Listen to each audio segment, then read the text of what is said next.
something that I learned that really, really struck me deeply was that in order to be humble, in order to apologize or tell someone that you were wrong in the past for something that you've done is not a sign of weakness, but is a sign of strength. And that strength is liberating.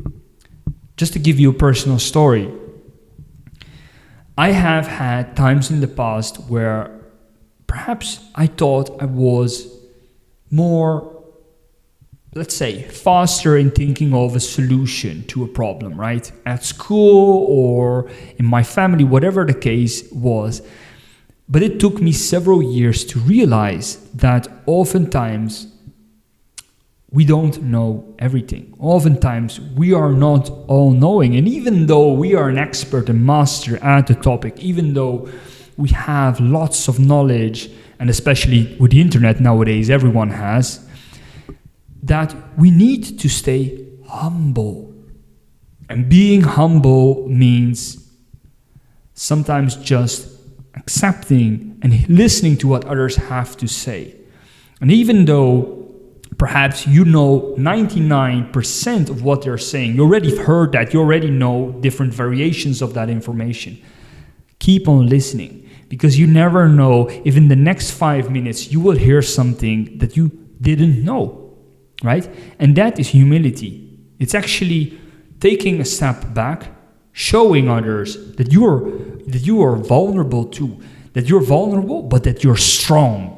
Because being humble is not a sign of weakness. It's actually the opposite.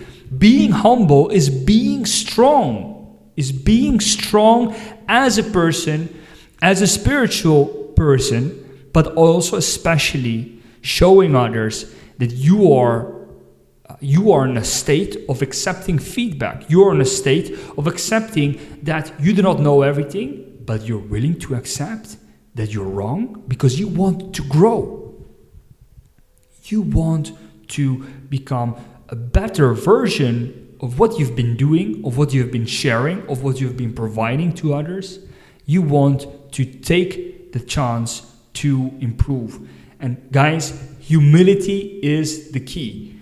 When we lack humility, we lack so much because the moment you think that you know more than others, that's when you're on a slippery slope. So humbleness, humility,